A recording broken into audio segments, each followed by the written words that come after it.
Hi everyone, this is Robert. Welcome to The Well-Told Tale. Every week we bring you the finest science fiction and fantasy stories ever written. Today we return for the final time to The Shadow over Innsmouth by H.P. Lovecraft. Our narrator has spent a long time listening to Zadok Allen, an old man with some astonishing and horrific stories about what is really going on in Innsmouth. Deep ones, immortal, unimaginable fish-like humanoids breeding with the humans of the town, challenging the very fabric of what we understand about our planet. Our narrator is shaken. Could these stories be true? They fit the facts so well. Dare he really spend the night here, or can he escape Innsmouth? Will they let him escape? It's time to pull up a chair, relax, and enjoy the final part of The Shadow over Innsmouth by H.P. Lovecraft. 4. I can hardly describe the mood in which I was left by this harrowing episode. An episode at once mad and pitiful, grotesque and terrifying. The grocery boy had prepared me for it, yet the reality left me nonetheless bewildered and disturbed. Puerile though the story was, old Zadok's insane earnestness and horror had communicated to me a mounting unrest which joined with my earlier sense of loathing for the town and its blight of intangible shadow. Later I might sift the tale and extract some nucleus of historic allegory. Just now I wished to put it out of my head. The hour had grown perilously late. My watch said 7:15, and the Arkham bus left Town Square at 8, so I tried to give my thoughts as neutral and practical a cast as possible, meanwhile walking rapidly through the deserted streets of gaping roofs and leaning houses, toward the hotel where I had checked my valise and would find my bus. Though the golden light of late afternoon gave the ancient roofs and decrepit chimneys an air of mystic loveliness and peace, I could not help glancing over my shoulder now and then. I would surely be very glad to get out of malodorous and fear-shadowed Innsmouth, and wished there were some other vehicle than the bus, driven by that sinister-looking fellow sergeant. Yet I did not hurry too precipitately, for there were architectural details worth viewing at every silent corner, and I could easily, I calculate, cover the necessary distance in a half an hour. Studying the grocery youth's map and seeking a route I had not traversed before, I chose Marsh Street instead of State for my approach to Town Square.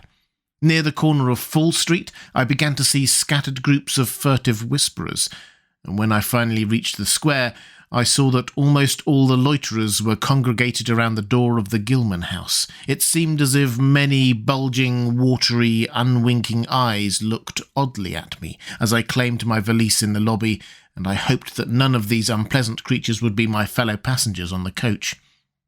The bus, rather early, rattled in with 3 passengers somewhat before 8, and an evil-looking fellow on the sidewalk muttered a few indistinguishable words to the driver. Sergeant threw out a mailbag and a roll of newspapers and entered the hotel, while the passengers, the same men whom I had seen arriving in Newburyport that morning, shambled to the sidewalk and exchanged some faint guttural words with a loafer in a language I could have sworn was not English.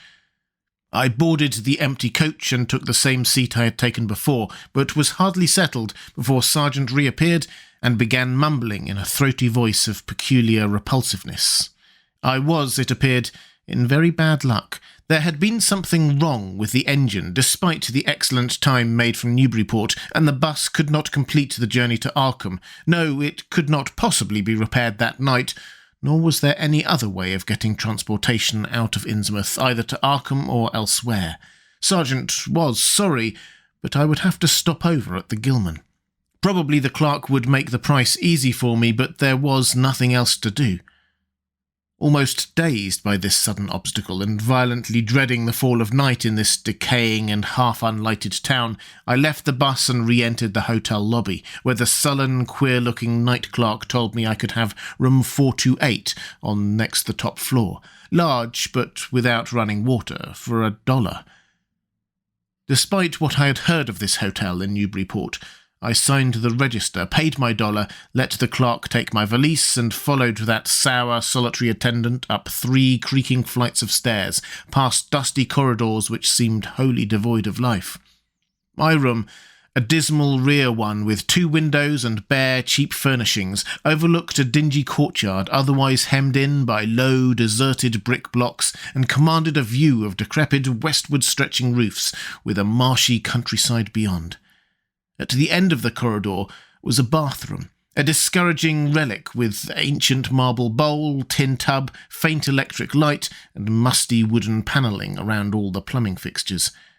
It still being daylight, I descended to the square and looked around for a dinner of some sort, noticing as I did so the strange glances I received from the unwholesome loafers. Since the grocery was closed, I was forced to patronise the restaurant I had shunned before, a stooped, narrow-headed man with staring, unwinking eyes and a flat-nosed wench with unbelievably thick, clumsy hands being in attendance. The service was of the counter type, and it relieved me to find that much was evidently served from cans and packages. A bowl of vegetable soup with crackers was enough for me, and I soon headed back for my cheerless room at the Gilman, getting an evening paper and a fly-specked magazine from the evil-visaged clerk at the rickety stand beside his desk. As twilight deepened, I turned on the one feeble electric bulb over the cheap iron-framed bed and tried as best I could to continue the reading I had begun. I felt it advisable to keep my head wholesomely occupied, for it would not do to brood over the abnormalities of this ancient, blight-shadowed town while I was still within its borders. The insane yarn I had heard from the aged drunkard did not promise very pleasant dreams, and I felt I must keep the image of his wild, watery eyes as far as possible from my imagination. Also, I must not dwell on what that factory inspector had told the Newburyport ticket agent about the Gilman house and the voices of its nocturnal tenants. Not on that, nor on the face beneath the tiara in the black church doorway, the face for whose horror my conscious mind could not account. It would perhaps have been easier to keep my thoughts from disturbing topics had the room not been so gruesomely musty. As it was, the lethal mustiness blended hideously with the town's general fishy odour and persistently focused one's fancy on death and decay.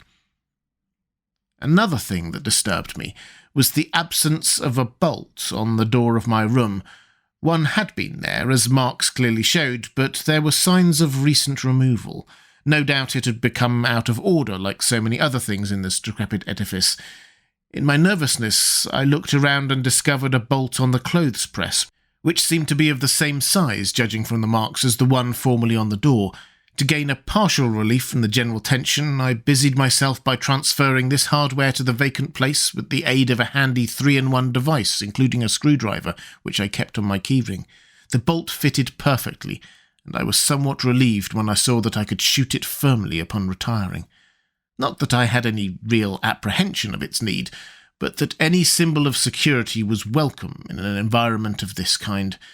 There were adequate bolts on the 2 lateral doors to connecting rooms, and these I proceeded to fasten. I did not undress, but decided to read till I was sleepy and then lie down with only my coat, collar and shoes off. Taking a pocket flashlight from my valise, I placed it in my trousers, so that I could read my watch if I woke up later in the dark. Drowsiness, however, did not come, and when I stopped to analyse my thoughts, I found to my disquiet that I was really unconsciously listening for something which I dreaded, but could not name. That inspector's story must have worked on my imagination more deeply than I had suspected. Again, I tried to read, but found that I made no progress. After a time, I seemed to hear the stairs and corridors creak at intervals, as if with footsteps, and wondered if the other rooms were beginning to fill up. There were no voices, however, and it struck me that there was something subtly furtive about the creaking. I did not like it, and debated whether I had better try to sleep at all. The town had some queer people, and there had undoubtedly been several disappearances. Was this one of those inns where travellers were slain for their money?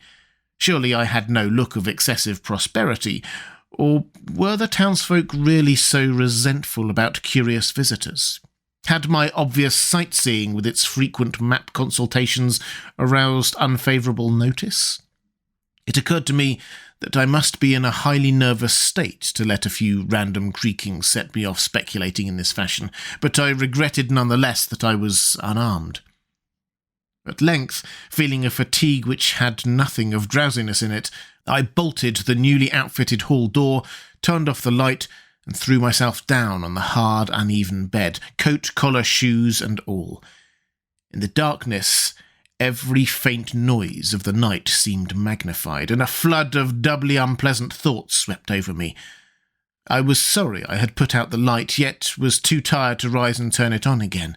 Then, after a long, dreary interval, and prefaced by a fresh creaking of stairs and corridor, there came that soft, damnably unmistakable sound which seemed like a malign fulfilment of all my apprehensions. Without the least shadow of a doubt, the lock on my hall door was being tried, cautiously, furtively, tentatively, with a key. My sensations upon recognising this sign of actual peril were perhaps less rather than more tumultuous because of my previous vague fears. I had been, albeit without definite reason, instinctively on my guard, and that was to my advantage in the new and real crisis, whatever it may turn out to be. Nevertheless, the change in the menace from vague premonition to immediate reality was a profound shock, and fell upon me with the force of a genuine blow. It never once occurred to me that the fumbling might be a mere mistake. Malign purpose was all I could think of, and I kept deathly quiet, awaiting the would-be intruder's next move. After a time the cautious rattling ceased, and I heard the room to the north entered with a passkey. Then the lock of the connecting door to my room was softly tried. The bolt held, of course, and I heard the floor creak as the prowler left the room. After a moment there came another soft rattling, and I knew that the door to the south of me was being entered. Again a furtive trying of a bolted connected door, and again a receding creaking. This time the creaking went along the corridor and down the stairs, so I knew the prowler had realised the bolted condition of my doors and was giving up his attempt for a greater or lesser time, as the future would show. The readiness with which I fell into a plan of action proves that I must have been subconsciously fearing some menace and considering possible avenues of escape for hours. From the first I felt that the unseen fumbler meant a danger not to be met with or dealt with, but only to be fled from as precipitately as possible. The one thing to do was to get out of that hotel alive as quickly as I could, and through some channel other than the front stairs and lobby. Rising softly and throwing my flashlight on the switch, I sought to light the bulb over my bed, in order to choose and pocket some belongings for a swift, valiseless flight. Nothing, however, happened, and I saw that the power had been cut off. Clearly some cryptic, evil movement was afoot on a large scale, just what I could not say. As I stood pondering with my hand on the now useless switch, I heard a muffled creaking on the floor below, and thought I could barely distinguish voices in conversation. A moment later I felt less sure that the deeper sounds were voices, since the apparent hoarse barkings and loose-syllabled croakings bore so little resemblance to recognised human speech. Then I thought with renewed force of what the factory inspector had heard in the night in this mouldering and pestilential building. Having filled my pockets with the flashlight's aid, I put on my hat and tiptoed to the windows to consider chances of descent. Despite the state's safety regulations, there was no fire escape on this side of the hotel, and I saw that my windows commanded only a sheer 3-storey drop to the cobbled courtyard. On the right and left, however, some ancient brick business blocks abutted on the hotel, their slant roofs coming up to a reasonable jumping distance from my 4th-storey level. To reach either of these lines of buildings, I would have to be in a room 2 doors from my own, in one case on the north and in the other case on the south, and my mind instantly set to work calculating what chances I had of making the transfer. I could not, I decided, risk an emergence into the corridor, where my footsteps would surely be heard, and where the difficulties of entering the desired room would be insuperable. My progress, if it was to be made at all, would have to be through the less solidly built connecting doors of the rooms, the locks and bolts of which I would have to force violently, using my shoulder as a battering ram whenever they were set against me. This, I thought, would be possible owing to the rickety nature of the house and its fixtures, but I realised I could not do it noiselessly. I would have to count on sheer speed and the chance of getting to a window before any hostile forces became coordinated enough to open the right door toward me with a passkey. My own outer door I reinforced by pushing the bureau against it, little by little, in order to make a minimum of sound. I perceived that my chances were very slender, and was fully prepared for any calamity. Even getting to another roof would not solve the problem, for there would then remain the risk of reaching the ground and escaping from the town. One thing in my favour was the deserted and ruinous state of the abutting buildings, and the number of skylights gaping blackly open in each row. Gathering from the grocery boy's map that the best route out of town was southward, I glanced first at the connecting door on the south side of the room. It was designed to open in my direction, hence I saw, after drawing the bolt and finding other fastenings in place, it was not a favourable one for forcing. Accordingly, abandoning it as a route, I cautiously moved the bedstead against it, to hamper any attack which might be made on it later from the next room. The door on the north was hung to open away from me, and this, though a test proved it to be locked or bolted from the other side, I knew must be my route. If I could gain the roofs of the buildings in Payne Street and descend successfully to the ground level, I might perhaps dart through the courtyard and the adjacent or opposite buildings to Washington or Bates, or else emerge in Payne and edge around southward into Washington. In any case, I would aim to strike Washington somehow and get quickly out of the town square region. My preference would be to avoid Payne, since the fire station there might be open all night. As I thought of these things, I looked out over the squalid sea of decaying roofs below me, now brightened by the beams of a moon not much past full. On the right, the black gash of the river gorge clove the panorama, abandoned factories and railway station clinging barnacle-like to its sides. Beyond it, the rusted railway and the rolly road had led off through a flat marshy terrain, dotted with islets of higher and drier scrub-grown land. On the left, the creek-threaded countryside was nearer, the narrow road to Ipswich gleaming white in the moonlight. I could not see from my side of the hotel the southward route towards Arkham which I had been determined to take. I was irresolutely speculating on whether I had better attack the northward door and on how I could at least audibly manage it, when I noticed that the vague noises underfoot had given place to a fresh and heavier creaking of the stairs. A wavering flicker of light showed through my transom, and the boards of the corridor began to groan with a ponderous load. Muffled sounds of possible vocal origin approached, and at length a firm knock came at my outer door. For a moment I simply held my breath and waited. Eternities seemed to elapse, and the nauseous, fishy odour of my environment seemed to mount suddenly and spectacularly. Then the knocking was repeated, continuously and with growing insistence. I knew that the time for action had come, and forthwith drew the bolt of the northward connecting door, bracing myself for the task of battering it open. The knocking waxed louder, and I hoped that its volume would cover the sound of my efforts. At last, beginning my attempt, I lunged again and again at the thin panelling with my left shoulder, heedless of shock or pain. The door resisted even more than I had expected, but I did not give in, and all the while the clamour at the outer door increased. Finally the connecting door gave, but with such a crash that I knew those outside must have heard. Instantly the outside knocking became a violent battering, while keys sounded ominously in the hall doors of the rooms on both sides of me. Rushing through the newly opened connection, I succeeded in bolting the northerly hall door before the lock could be turned, but even as I did so, I heard the hall door of the third room, the one from whose window I had hoped to reach the roof below, being tried with a passkey. For an instant I felt absolute despair, since my trapping in a chamber with no window egress seemed complete. A wave of almost abnormal horror swept over me, and invested with a terrible but unexplainable singularity, the flashlight glimpsed dust prints made by the intruder who had lately tried my door from this room. Then, with a dazed automatism which persisted despite hopelessness, I made for the next connecting door and performed the blind motion of pushing at it in an effort to get through, and, granting that fastenings might be as providentially intact as in this second room, bolt the hall door beyond before the lock could be turned from outside. Sheer fortunate chance gave me my reprieve, for the connecting door before me was not only unlocked, but actually ajar. In a second I was through, and I had my right knee and shoulder against the hall door, which was visibly opening inward. My pressure took the opener off guard, for the thing shut as I pushed, so that I could slip the well-conditioned bolt as I had done on the other door.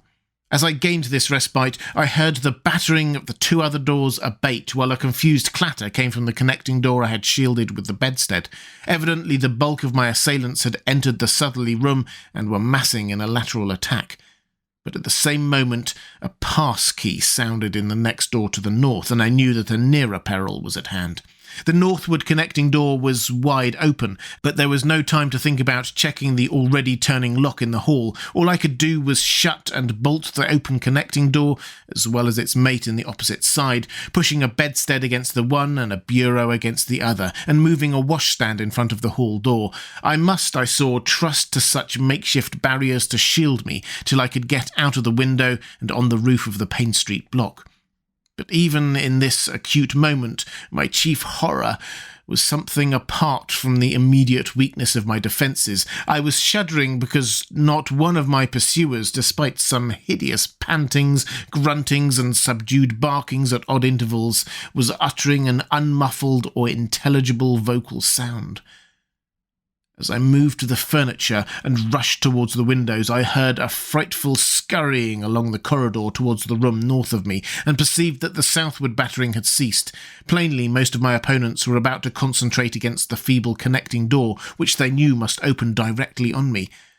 Outside, the moon played on the ridgepole of the block below, and I saw the jump would be desperately hazardous because of the steep surface on which I must land. Surveying the conditions, I chose the more southerly of the two windows as my avenue of escape, planning to land on the inner slope of the roof and make for the nearest skylight. Once inside one of the decrepit brick structures, I would have to reckon with pursuit, but I hoped to descend and dodge in and out of yawning doorways along the shadowed courtyard, eventually getting to Washington Street and slipping out of town towards the south.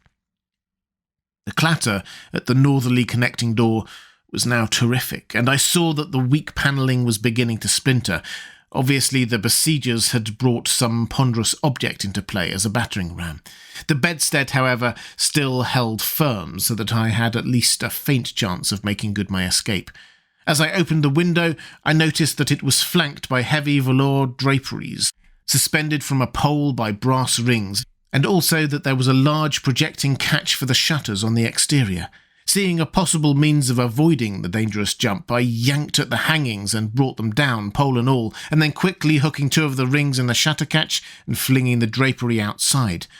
The heavy folds reached fully to the abutting roof, and I saw that the rings and catch would likely bear my weight, so climbing out of the window and down the improvised rope ladder, I left behind me forever the morbid and horror-infested fabric of the Gilman house. I landed safely on the loose slates of the steep roof, and succeeded in gaining the gaping black skylight without a slip. Glancing up at the window I had left, I observed it was still dark, though far across the crumbling chimneys to the north I could see lights ominously blazing in the Order of Dagon Hall, the Baptist church and the Congregational church which I recalled so shiveringly. There had seemed to be no one left in the courtyard below, and I hoped there would be a chance to get away before the spreading of a general alarm. Flashing my pocket lamp into the skylight, I saw that there were no steps down. The distance was slight, however, so I clambered over the brink and dropped, striking a dusty floor littered with crumbling boxes and barrels. The place was ghoulish-looking, but I was past minding such impressions, and made at once for the staircase revealed by my flashlight. After a hasty glance at my watch, which showed the hour to be 2 a.m., the steps creaked but seemed tolerably sound, and I raced down past a barn-like second floor to the ground floor. The desolation was complete, and only echoes answered my footfalls. At length I reached the lower hall, at one end of which I saw a faint luminous rectangle marking the ruined Payne Street doorway. Heading the other way, I found the back door also open and darted out and down 5 stone steps to the grass-grown cobblestones of the courtyard. The moonbeams did not reach down here, but I could just see my way about without using the flashlight. Some of the windows on the Gilman house side were faintly glowing, and I thought I heard confused sounds within. Walking softly over to the Washington Street side, I perceived several open doorways and chose the nearest as my route out. The hallway inside was black, and when I reached the opposite end, I saw that the street door was wedged immovably shut. Resolved to try another building, I groped my way back towards the courtyard, but stopped short when close to the doorway. For out of an opened door in the Gilman house, a large crowd of doubtful shapes was pouring, lanterns bobbing in the darkness, and horrible croaking voices exchanging low cries in what was certainly not English. The figures moved uncertainly, and I realized to my relief that they did not know where I had gone, but for all that they sent a shiver of horror through my frame. Their features were indistinguishable, but their crouching, shambling gait was abominably repellent, and worst of all, I perceived that one figure was strangely robed and unmistakably surmounted by a tall tiara of a design altogether too familiar. As the figures spread throughout the courtyard, I felt my fears increase. Suppose I could find no egress from this building on the side street. The fishy odour was detestable, and I wondered if I could stand it without fainting. Again, groping toward the street, I opened a door off the hall and came upon an empty room with closely shuttered but sashless windows. Fumbling in the rays of my flashlight, I found I could open the shutters, and in another moment had climbed outside and was carefully closing the aperture in its original manner. I was now in Washington Street, and for the moment saw no living thing, nor any light save that of the moon. From several directions in the distance, however, I could hear the sound of hoarse voices, of footsteps, and of a curious kind of pattering which did not sound like footsteps. Plainly, I had no time to lose. The points of the compass were clear to me, and I was glad that all the streetlights were turned off, as is often the custom on strongly moonlit nights in unprosperous rural areas. Some of the sounds came from the south, yet I retained my design of escaping in that direction. There would, I knew, be plenty of deserted doorways to shelter in case I met any person or group who looked like pursuers. I walked rapidly, softly, and close to the ruined houses. While hatless and dishevelled after my arduous climb, I did not look especially noticeable, and stood a good chance of passing unheeded if forced to encounter any casual wayfarer. At Bates Street, I drew into a yawning vestibule while 2 shambling figures crossed in front of me, but was soon on my way again and approaching the open space where Elliott Street obliquely crosses Washington at the intersection of South. Though I had never seen this space, it had looked dangerous to me on the grocery youth's maps. Since the moonlight would have free play there, there was no use trying to evade it, for any alternative course would involve detours of possibly disastrous visibility and delaying effect. The only thing to do was to cross it boldly and openly, imitating the typical shamble of the Innsmouth folk as best I could, and trusting that no one, or at least no pursuer of mine, would be there. Just how fully the pursuit was organised, and indeed just what its purpose might be, I could form no idea. There seemed to be unusual activity in the town, but I judged that the news of my escape from the Gilman had not yet spread. I would, of course, soon have to shift from Washington to some other southward street, for that party from the hotel would doubtless be after me. I must have left dust prints in that last old building, revealing how I had gained the street. The open space was, as I had expected, strongly moonlit, and I saw the remains of a park-like iron-railed green in its centre. Fortunately, no one was about, though a curious sort of buzz or roar seemed to be increasing in the direction of Town Square. South Street was very wide, leading directly down a slight declivity to the waterfront and commanding a long view out at sea, and I hoped that no one would be glancing up it from afar as I crossed in the bright moonlight. My progress was unimpeded, and no fresh sound arose to hint that I had been spied. Glancing about me, I involuntarily let my pace slacken for a second to take in the sight of the sea, gorgeous in the burning moonlight at the street's end. Far out beyond the breakwater was the dim, dark line of Devil Reef, and as I glimpsed it, I could not help thinking of all the hideous legends I had heard in the last 34 hours, legends which portrayed this ragged rock as a veritable gateway to realms of unfathomed horror and inconceivable abnormality. Then, without warning, I saw the intermittent flashes of light on the distant reef. They were definite and unmistakable, and awaked in my mind a blind horror beyond all rational proportion. My muscles tightened for panic flight, held in only by a certain unconscious caution and half-hypnotic fascination. And to make matters worse, there now flashed forth from the lofty cupola of the Gilman house, which loomed up to the northeast behind me, a series of analogous, though differently spaced gleams, which could be nothing less than an answering signal. Controlling my muscles and realizing afresh how plainly visible I was, I resumed my brisker and feignedly shambling pace, though keeping my eyes on that hellish and ominous reef as long as the opening of South Street gave me a seaward view. What the whole proceeding meant, I could not imagine, unless it involved some strange rite connected with Devil Reef, or unless some party had landed from a ship on that sinister rock.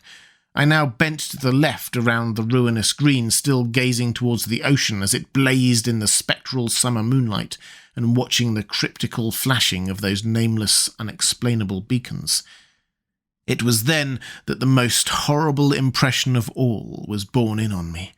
The impression which destroyed my last vestige of self-control and set me running frantically southward past the yawning black doorways and fishily staring windows of that deserted nightmare street. For at a closer glance I saw that the moonlit waters between the reef and the shore were far from empty. They were alive with a teeming horde of shapes swimming inward toward the town, and even at my vast distance and in my single moment of perception, I could tell that the bobbing heads and flailing arms were alien and aberrant in a way scarcely to be expressed or consciously formulated. My frantic running ceased before I had covered a block, for at my left I began to hear something like the hue and cry of organised pursuit. There were footsteps and guttural sounds, and a rattling motor wheezed south along Federal Street. In a moment all my plans were utterly changed, for if the southward highway were blocked ahead of me, I must clearly find another egress from Innsmouth. I paused and drew into a gaping doorway, reflecting how lucky I was to have left the moonlit open space before those pursuers came down the parallel street. A second reflection was less comforting. Since the pursuit was down another street, it was plain that the party was not following me directly. It had not seen me, but was simply obeying a general plan of cutting off my escape. This, however, implied that all roads leading out of Innsmouth were similarly patrolled, for the denizens could not have known what route I intended to take. If this were so, I would have to make my retreat across country, away from any road. But how could I do that in view of the marshy and creek-riddled nature of all the surrounding region? For a moment my brain reeled, both from sheer hopelessness and from a rapid increase in the omnipresent fishy odour. Then I thought of the abandoned railway to Rowley, whose solid line of ballasted, weed-grown earth still stretched off to the northwest from the crumbling station on the edge of the river gorge. There was just a chance that the townsfolk would not think of that, since its briar-choked desertion made it half impassable, and the unlikeliest of all avenues for a fugitive to choose. I had seen it clearly from my hotel room and knew about how it lay. Most of its earlier length was uncomfortably visible from the Rowley Road and from high places in the town itself, but one could perhaps crawl inconspicuously through the undergrowth. At any rate, it would form my only chance of deliverance, and there was nothing to do but try it. Drawing inside the hall of my deserted shelter, I once more consulted the grocery boy's map with the aid of the flashlight. The immediate problem was how to reach the ancient railway, and I now saw that the safest course was ahead to Babson Street, then west to Lafayette, there edging around but not crossing an open space homologous to the one I had just traversed, and subsequently back northward and westward in a zigzagging line through Lafayette, Bates, Adams and Bank Streets, the latter skirting the river gorge, to the abandoned and dilapidated station I had seen from my window. My reason for going ahead to Babson was that I wished neither to recross the earlier open space nor to begin my westward course along a cross street as broad as south. Starting once more, I crossed the street to the right-hand side in order to edge around into Babson as inconspicuously as possible. Noises still continued in Federal Street, and as I glanced behind me, I thought I saw a gleam of light near the building through which I had escaped. Anxious to leave Washington Street, I broke into a quiet dog trot, trusting to luck not to encounter any observing eye. Next to the corner of Babson Street, I saw to my alarm that one of the houses was still inhabited, as attested by curtains at the window, but there were no lights within, and I passed it without disaster. In Babson Street, which crossed Federal and might thus reveal me to the searchers, I clung as closely as possible to the sagging, uneven buildings, twice pausing in a doorway as the noises behind me momentarily increased. The open space ahead shone wide and desolate under the moon, but my route would not force me to cross it. During my second pause, I began to detect a fresh distribution of the vague sounds, and upon looking cautiously out from cover, beheld a motorcar darting across the open space, bound outward along Elliott Street, which there intersects with both Babson and Lafayette. As I watched, choked by a sudden rise in the fishy odour after a short abatement, I saw a band of uncouth, crouching shapes loping and shambling in the same direction, and knew that this must be the party guarding the Ipswich Road, since that highway forms an extension of Elliott Street. Two of the figures I glimpsed were in voluminous robes, and one wore a peaked diadem, which glistened whitely in the moonlight. The gait of this figure was so odd that it sent a chill through me, for it seemed to me the creature was almost hopping. When the last of the band was out of sight, I resumed my progress, darting around the corner into Lafayette Street and crossing Elliott very hurriedly, lest stragglers of the party be still advancing along that thoroughfare. I did hear some croaking and clattering sounds far off towards Town Square, but accomplished the passage without disaster. My greatest dread was in recrossing broad and moonlit South Street, with its seaward view, and I had to nerve myself for the ordeal. Someone might easily be looking, and possible Elliott Street stragglers could not fail to glimpse me from either of 2 points. At the last moment, I decided I had better slacken my trot and make the crossing as before in the shambling gait of an average Innsmouth native. When the view of the water again opened out, this time on my right, I was half determined not to look at it at all. I could not, however, resist, but cast a sidelong glance as I carefully and imitatively shambled towards the protecting shadows ahead. There was no ship visible, as I had half expected there would be. Instead, the first thing which caught my eye was a small rowboat pulling in towards the abandoned wharves and laden with some bulky, tarpaulin-covered object. Its rowers, though distantly and indistinctly seen, were of an especially repellent aspect. Several swimmers were still discernible, while on the far black reef I could see a faint, steady glow, unlike the winking beacon visible before, and of a curious colour which I could not precisely identify. Above the slant roofs ahead and to the right there loomed the tall cupola of the Gilman house, but it was completely dark. The fishy odour, dispelled for some moment by some merciful breeze, now closed in again with maddening intensity. I had not quite crossed the street when I heard a muttering band advancing along Washington from the north. As they reached the broad open space where I had my first disquieting glimpse of the moonlit water, I could see them plainly, only a block away, and was horrified by the bestial abnormality of their faces and the dog-like subhumanness of their crouching gait. One man moved in a positively simian way, with long arms frequently touching the ground, while another figure, roped and tiaraed, seemed to progress in an almost hopping fashion. I judged this party to be the one I had seen in the Gilman's courtyard, the one therefore most closely on my trail.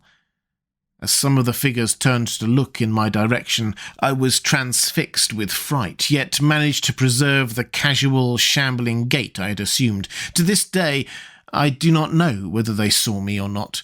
If they did, my stratagem must have deceived them, for they passed on across the moonlit space without varying their course, meanwhile croaking and jabbering in some hateful, guttural patois I could not identify. Once more in shadow, I resumed my former dog-trot past the leaning and decrepit houses that stared blankly into the night. Having crossed to the western sidewalk, I rounded the nearest corner into Bates Street, where I kept close to the buildings on the southern side. I passed 2 houses showing signs of habitation, one of which had faint lights in upper rooms, yet met no obstacle.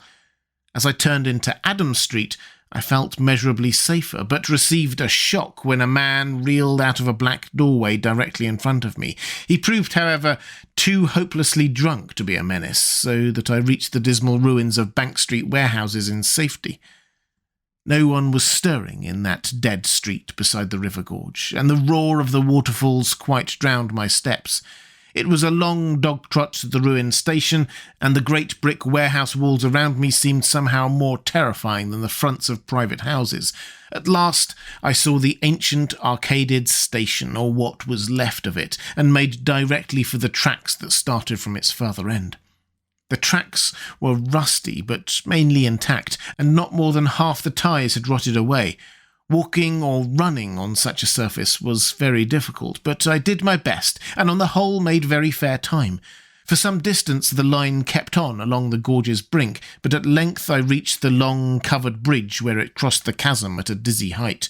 The condition of this bridge would determine my next step. If humanly possible, I would use it. If not, I would have to risk more street wandering and take the nearest intact highway bridge.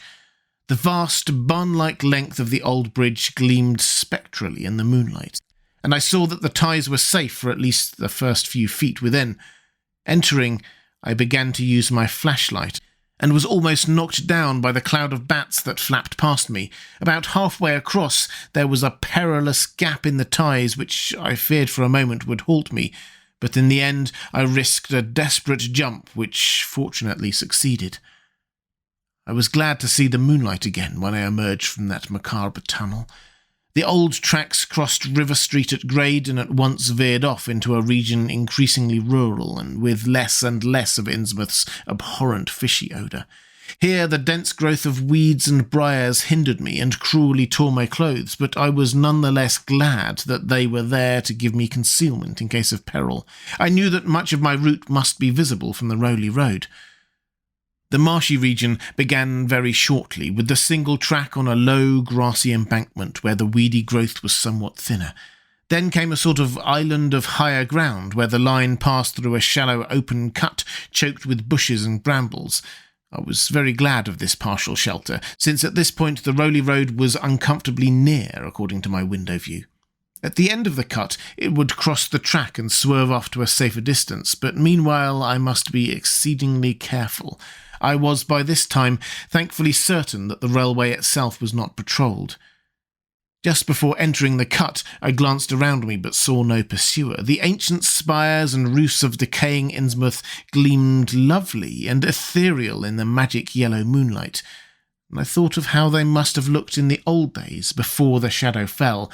Then, as my gaze circled inland from the town, something less tranquil arrested my notice and held me immovable for a second. What I saw, or fancied I saw, was a disturbing suggestion of undulant motion far to the south, a suggestion which made me conclude that a very large horde must be pouring out of the city along the level Ipswich Road. The distance was great, and I could distinguish nothing in detail, but I did not at all like the look of that moving column. It undulated too much and glistened too brightly in the rays of the now westering moon.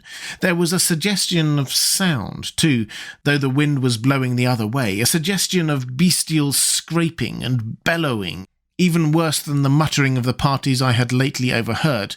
All sorts of unpleasant conjectures crossed my mind. I thought of those very extreme Innsmouth types said to be hidden in crumbling, centuried warrens near the waterfront. I thought, too, of those nameless swimmers I had seen.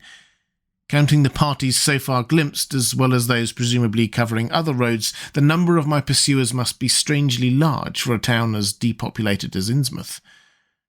Whence could come the dense personnel of such a column as I now beheld? Did those ancient unplumbed warrens teem with a twisted, uncatalogued and unsuspected life?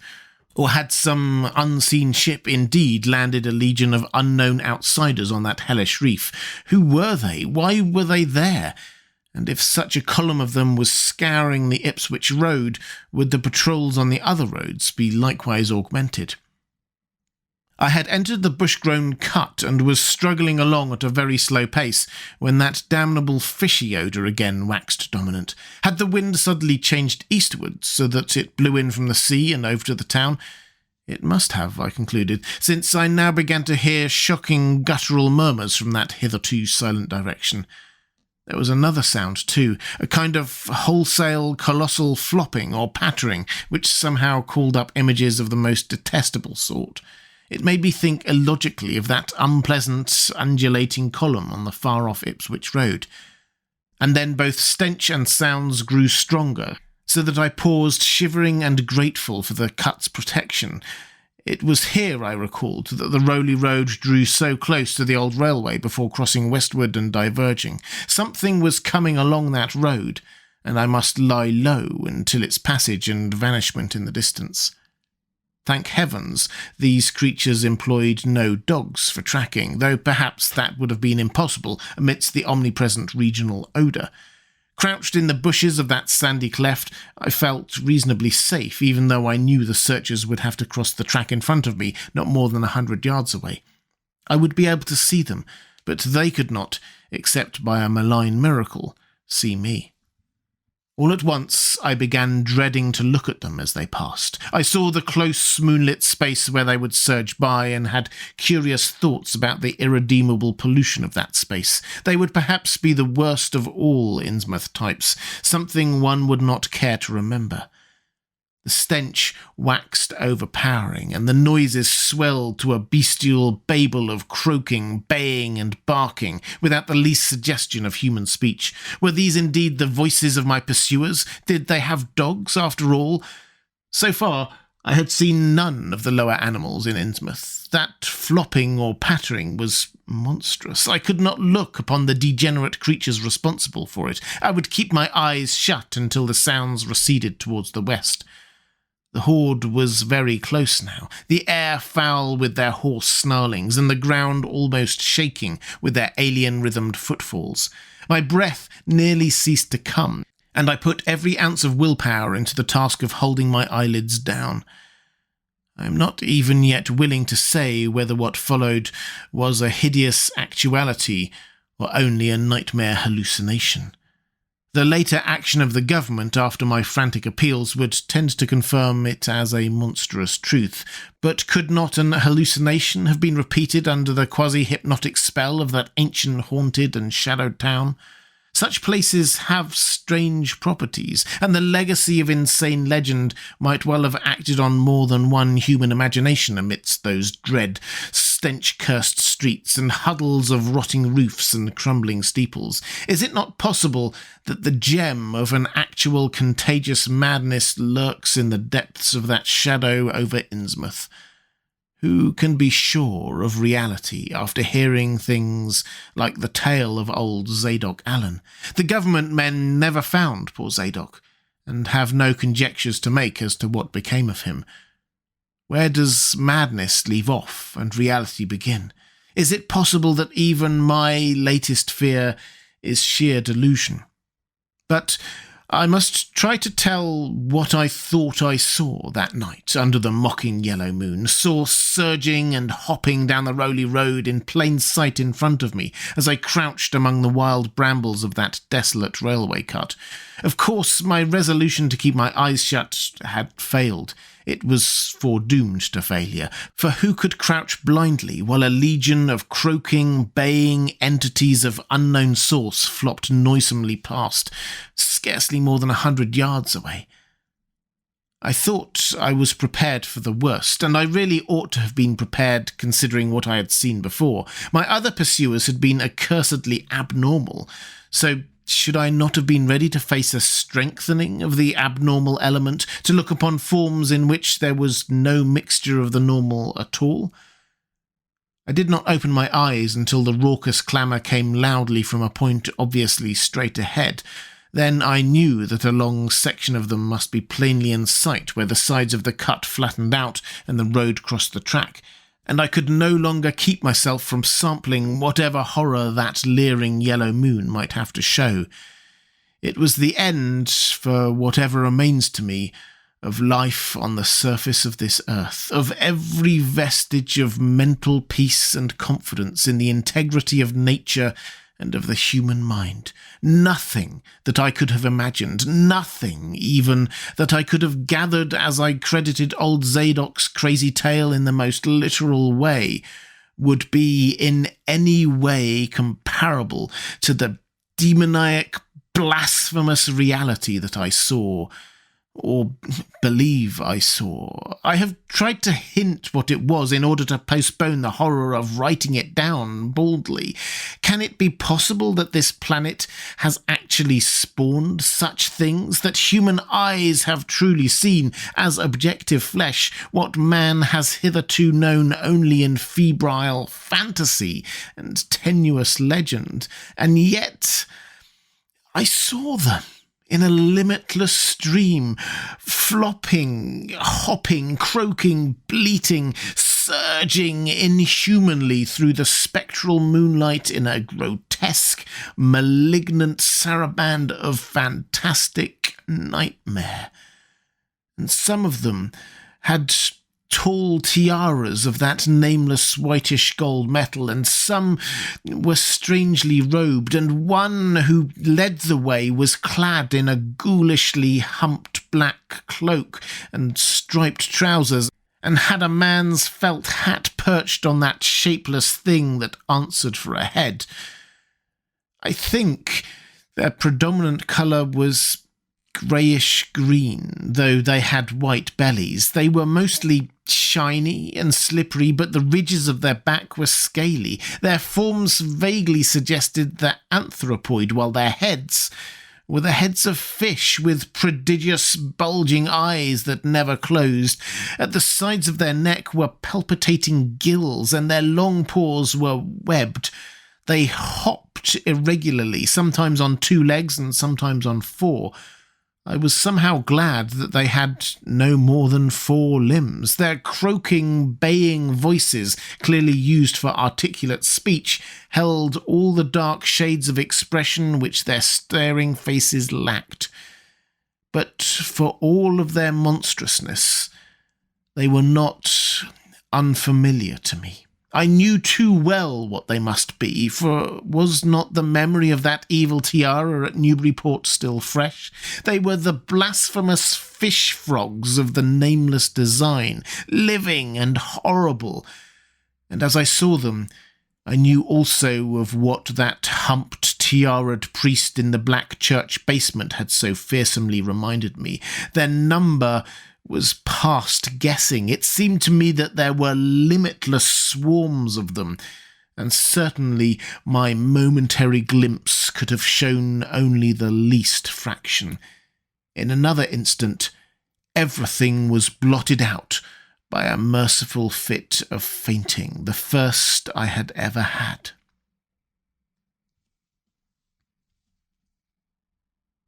5. It was a gentle daylight rain that awaked me from my stupor in the brush-grown railway cut, and when I staggered out to the roadway ahead, I saw no trace of any prints in the fresh mud. The fishy odour, too, was gone. Innsmouth's ruined roofs and toppling steeples loomed up greyly towards the southeast, but not a living creature did I spy in all the desolate salt marshes around. My watch was still going, and told me that the hour was past noon. The reality of what I had been through was highly uncertain in my mind, but I felt that something hideous lay in the background. I must get away from evil-shadowed Innsmouth, and accordingly I began to test my cramped, wearied powers of locomotion. Despite weakness, hunger, horror, and bewilderment, I found myself, after a long time, able to walk, so started slowly along the muddy road to Rowley. Before evening, I was in the village, getting a meal and providing myself with presentable clothes. I caught the night train to Arkham, and the next day talked long and earnestly with government officials there, a process I later repeated in Boston. With the main result of these talks, the public is now familiar, and I wish, for normality's sake, that there were nothing more to tell. Perhaps it is madness that is overtaking me. Perhaps a greater horror or a greater marvel is reaching out. As may well be imagined, I gave up most of the foreplanned features of the rest of my tour, the scenic, architectural and antiquarian diversions on which I had counted so heavily. Nor did I dare look for that piece of strange jewellery said to be in the Miskatonic University Museum. I did, however, improve my stay in Arkham by collecting some genealogical notes I had long wished to possess. Very rough and hasty data, it is true, but capable of good use later on, when I might have time to collate and codify them. The curator of the Historical Society there, Mr. E. Lapham Peabody, was very courteous about assisting me and expressed unusual interest when I told him I was a grandson of Eliza Orne of Arkham, who was born in 1867 and had married James Williamson of Ohio at the age of 17. It seemed that a maternal uncle of mine had been there many years before on a quest much like my own, and that my grandfather's family was a topic of some local curiosity. There had, Mr. Peabody said, been considerable discussion about the marriage of her father, Benjamin Orne, just after the Civil War, since the ancestry of the bride was peculiarly puzzling. That bride was understood to have been an orphaned Marsh of New Hampshire, a cousin of the Essex County Marshes, but her education had been in France, and she knew very little of her family. A guardian had deposited funds in a Boston bank to maintain her and her French governess, but that guardian's name was unfamiliar to Arkham people, and in time he dropped out of sight, so that the governess assumed his role by court appointment. The Frenchwoman, now long dead, was very taciturn, and there were those who said that she could have told more than she did. But the most baffling thing was the inability of anyone to place the recorded parents of the young woman, Enoch and Lydia Marsh, among the known families of New Hampshire.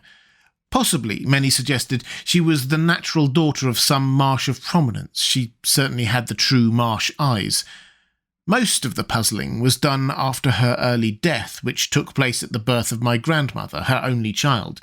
Having formed some disagreeable impressions connected with the name of Marsh, I did not welcome the news that it belonged on my own ancestral tree, nor was I pleased by Mr. Peabody's suggestion that I had the true Marsh eyes myself. However, I was grateful for data which I knew would prove valuable, and took copious notes and lists of book references regarding the well-documented Orne family. I went directly home to Toledo from Boston, and later spent a month at Maumee, recuperating from my ordeal. In September, I entered Oberlin for my final year, and from there till the end of next June was busy with studies and other wholesome activities, reminded of the bygone terror only by occasional official visits from government men in connection with the campaign which my pleas and evidence had started.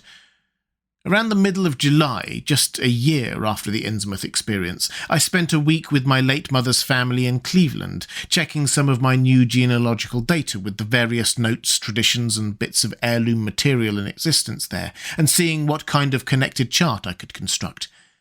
I did not exactly relish the task, for the atmosphere of the Williamson home had always depressed me. There was a strain of morbidity there, and my mother had never encouraged my visiting her parents as a child, although she always welcomed her father when he came to Toledo. My Arkham-born grandmother had seemed strange and almost terrifying to me, and I do not think I grieved when she disappeared. I was 8 years old then, and it was said that she had wandered off in grief after the suicide of my Uncle Douglas, her eldest son. He had shot himself after a trip to New England, the same trip, no doubt, which had caused him to be recalled at the Arkham Historical Society. This uncle had resembled her, and I had never liked him either. Something about the staring, unwinking expression of both of them had given me a vague, unaccountable uneasiness. My mother and Uncle Walter had not looked like that. They were like their father. though poor little cousin Lawrence, Walter's son, had been an almost perfect duplicate of his grandmother before his condition took him to the permanent seclusion of a sanitarium at Canton. I had not seen him in 4 years, but my uncle once implied that his state, both mental and physical, was very bad. This worry had probably been a major cause of his mother's death 2 years before. My grandfather and his widowed son Walter now comprised the Cleveland household, but the memory of older times hung thickly over it. I still disliked the place and tried to get my researches done as quickly as possible. Williamson records and traditions were supplied in abundance by my grandfather, though for Orne material I had to depend on my uncle Walter, who put at my disposal the contents of all his files, including notes, letters, cuttings, heirlooms, photographs and miniatures. It was in going over the letters and pictures on the Orne side that I began to acquire a kind of terror in my own ancestry. As I have said, my grandmother and Uncle Douglas had always disturbed me. Now, years after their passing, I gazed at their pictured faces with a measurably heightened feeling of repulsion and alienation. I could not first understand the change, but gradually a horrible sort of comparison began to obtrude itself on my unconscious mind. Despite the steady refusal of my consciousness to admit even the least suspicion of it, it was clear that the typical expression of these faces now suggested something it had not suggested before, something which would bring stark panic if too openly thought of. But the worst shock came when my uncle showed me the Orne jewellery in a downtown safe deposit vault. Some of the items were delicate and inspiring enough, but there was one box of strange old pieces descended from my mysterious great-grandmother, which my uncle was almost reluctant to produce. They were, he said, a very grotesque and almost repulsive design, and had never to his knowledge been publicly worn, though my grandmother used to enjoy looking at them. Vague legends of bad luck clustered around them, and my great-grandmother's French governess said that they ought not to be worn in New England, though it would be quite safe to wear them in Europe. As my uncle began slowly and grudgingly to unwrap the things, he urged me not to be shocked by the strangeness and frequent hideousness of the designs. Artists and archaeologists who had seen them pronounced the workmanship superlatively and exotically exquisite, though no one seemed to be able to define their exact material or assign them to any specific art tradition.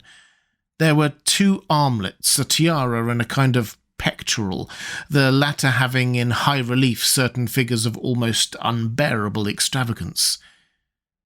During this description, I had kept a tight rein on my emotions, but my face must have betrayed my mounting fears. My uncle looked concerned and paused in his unwrapping to study my countenance. I motioned him to continue, which he did with renewed signs of reluctance. He seemed to expect some demonstration when the first piece, the tiara, became visible, but I doubt if he expected quite what actually happened.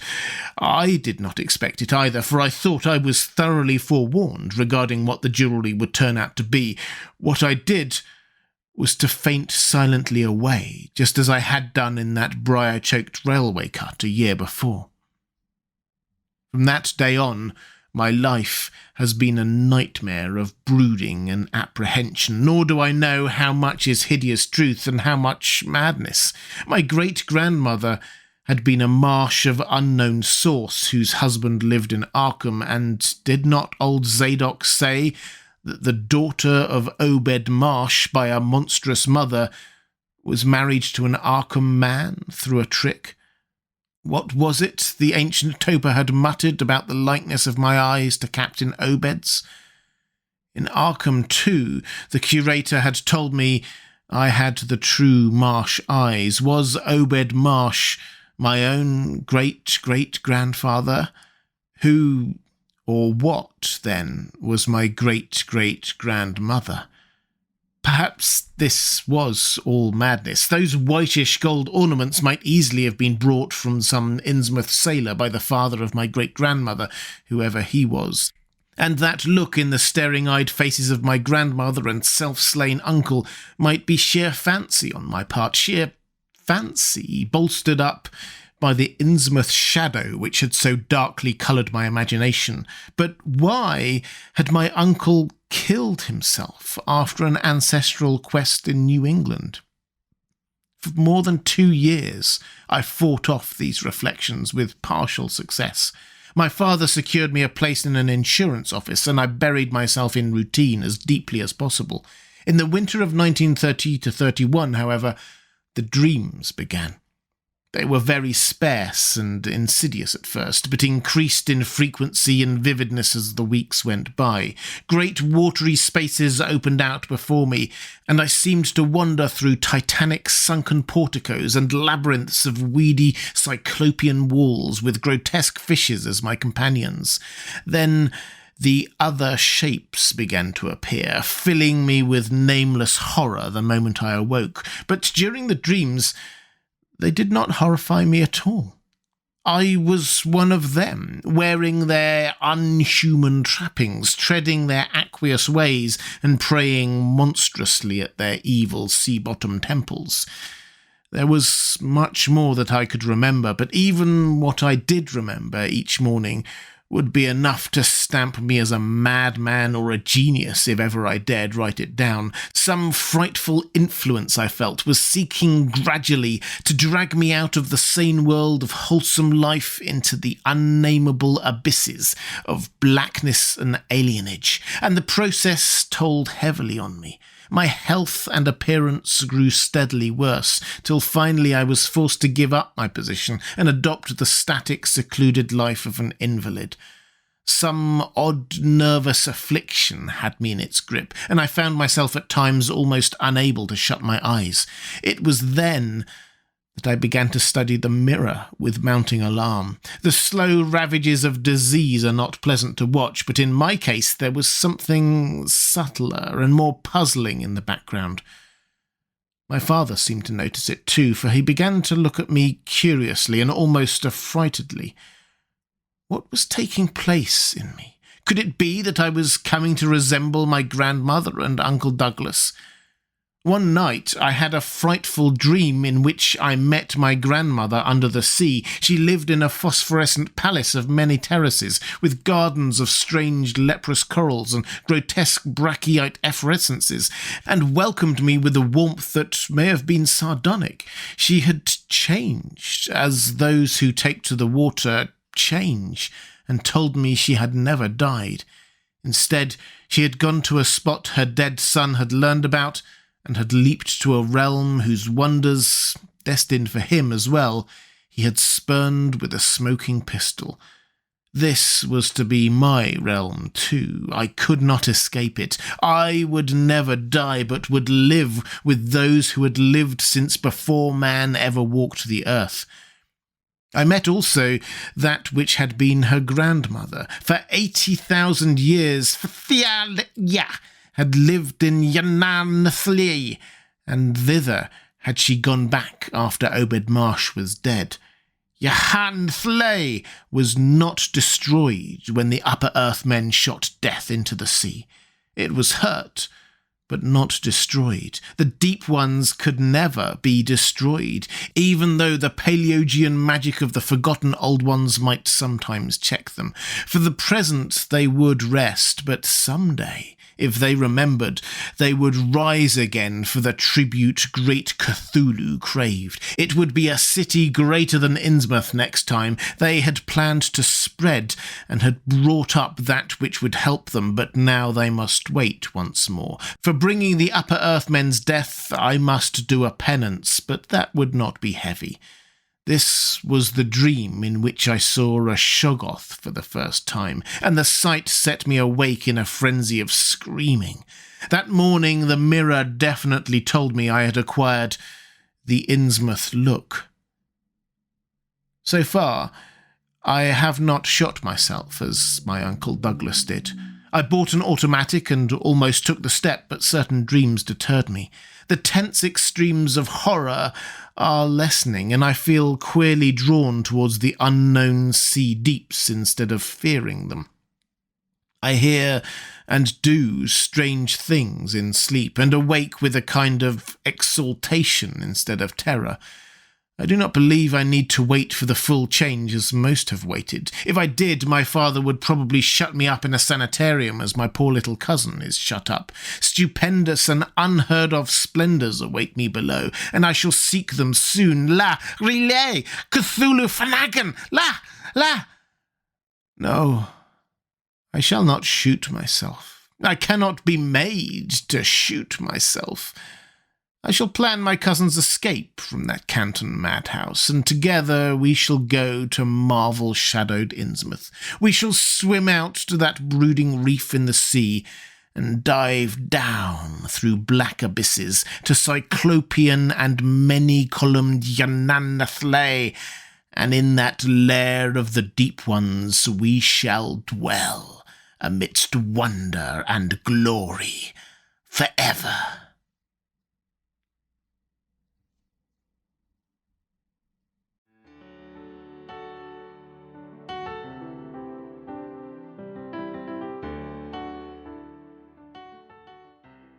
And welcome back.